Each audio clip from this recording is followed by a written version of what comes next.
Is Lamar Jackson the clubhouse leader for NFL MVP as the injuries continue to pile up for star players? Hey everyone, welcome to NFL This Week. Rob Wong joined alongside by Paul Chapman. And Paul, the Baltimore Ravens started the season with two straight losses, but they've now rattled off five victories in a row with Lamar Jackson doing Lamar Jackson things. And when you look at the MVP race through 7 weeks, where does he fit for you among the other MVP candidates? He's at the top, Rob, clearly. He won the MVP last year and he's having a better year this year. I mean, 15 passing touchdowns. We know how great he is running, but 15 passing touchdowns, but only 2 interceptions. He's not making the big mistakes.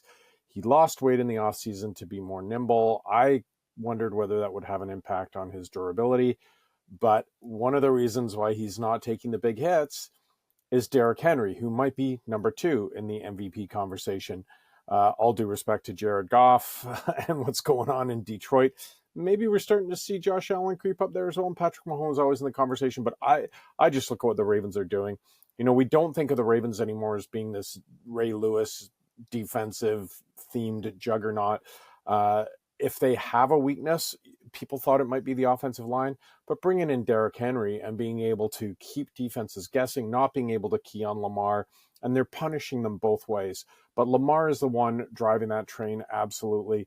And even though the Chiefs are 5-0 or 6-0 now, I think you have to look at the Ravens as the most dangerous team in the NFL. Yeah, they are definitely a scary bunch right now with the way things are going on offense. And after we saw Detroit's Aiden Hutchinson go down with a season-ending injury last week, three more key players done for the season as well. Chris Godwin, Brandon Ayuk, and Deshaun Watson all suffering season-ending injuries that were pretty gruesome in some aspects, of course. And every few years, Paul, it seems like you have a season where a lot of stars are affected by injuries, and it seems like that may be the case again this year. Absolutely, though, Rob, I'm worried about your health because I think you may have pulled something stretching the fact that Deshaun Watson is still an important player with the tire fire that's going on in Cleveland. But I get your point. Yeah, you look at, I mean, the NFC South, it looked, the first couple of weeks, it looked amazing. Baker Mayfield, tremendous story.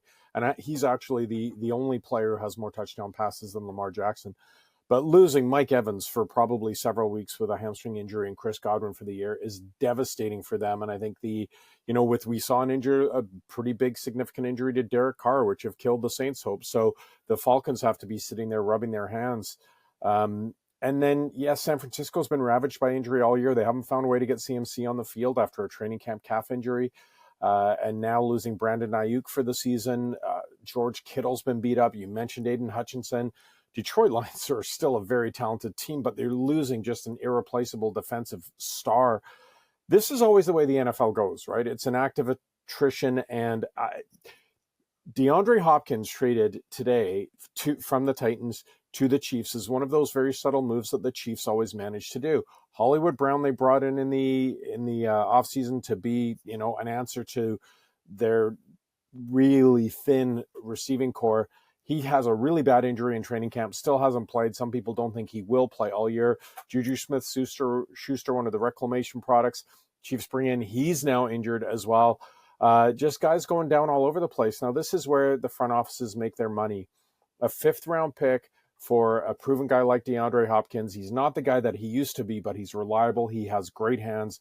He's got experience, and now he's probably going to be playing with the best quarterback that he's ever had in his career, in Patrick Mahomes. So it's these shrewd little moves. You're not going to see teams give up first-round picks or, there's only a couple teams we talked about this last week who are in sell mode.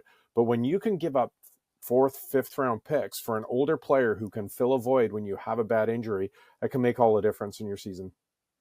Yeah, seeing guys like Amari Cooper, Devontae Adams, and DeAndre Hopkins move maybe a couple of years ago would have been absolute blockbusters considering the name value for these guys. But right now, some shrewd moves by some teams looking to boost their offense, and we'll see if it pays off. As always, leave your thoughts in the comment section below. For Paul Chapman, I'm Rob Wong. Thanks for watching, and we'll talk to you next week.